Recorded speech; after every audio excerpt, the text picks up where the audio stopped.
Project x जरी नावात project दिसत असलं तरी ही होती एक हाय प्रोफाईल रेव्ह पार्टी।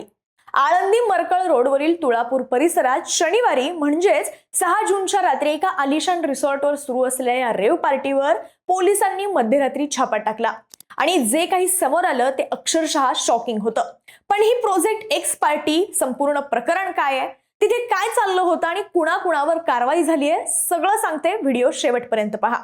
नमस्कार, मी शीतल आणि तुम्ही पाहताय odd even. Project x party प्रकरण नेमकं काय आहे ते आधी सांगते। पुणे शहराच्या पूर्व भागात असलेल्या तुळापूर गावाच्या हद्दीत एका खासगी रिसॉर्टवर प्रोजेक्ट एक्स या नावाने एक हाऊस पार्टी आयोजित करण्यात आलेली। या पार्टीसाठी इंस्टाग्रामवर मोठ्या प्रमाणात जाहिरात करण्यात आलेली।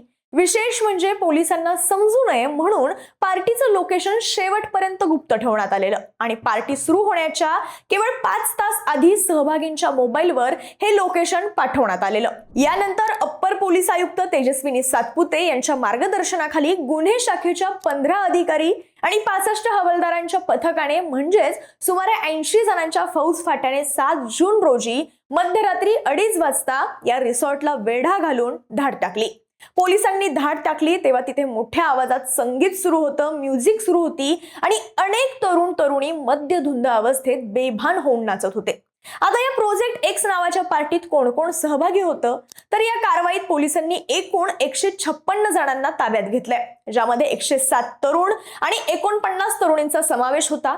हे सगळे जण उच्च शिक्षित असून त्यातील बहुतांश तरुण तरुणी पुण्यातील नामांकित अशा IT कंपन्यांमध्ये कार्यरत आहेत। धक्कादायक बाब म्हणजे या पार्टीत 3 अल्पवयीन मुला मुलींचा सुद्धा समावेश होता, ज्यांचं वय 21 वर्षांपेक्षा कमी आहे।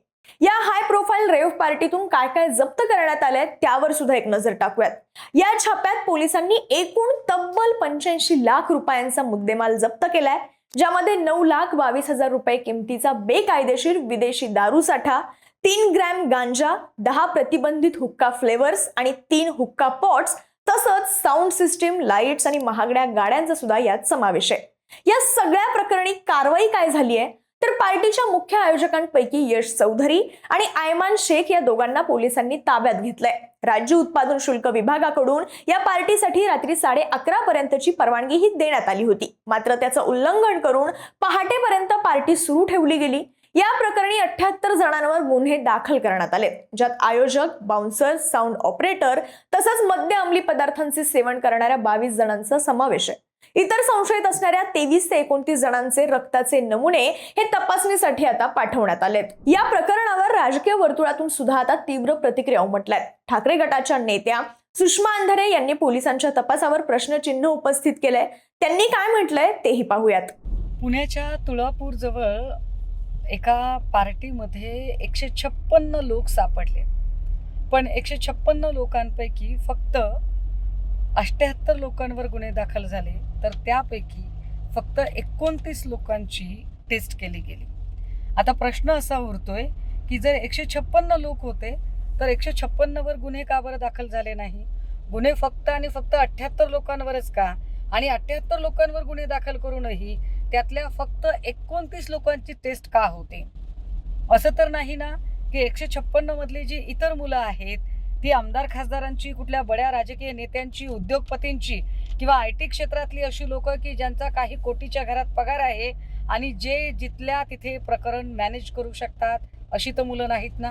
तर दुसरीकडे मुख्यमंत्री देवेंद्र फडणवीस यांनी राज्यात अंमली पदार्थांची साखळी मोडून काढण्यासाठी कडक मोहीम सुरू असल्याचं सांगितलंय।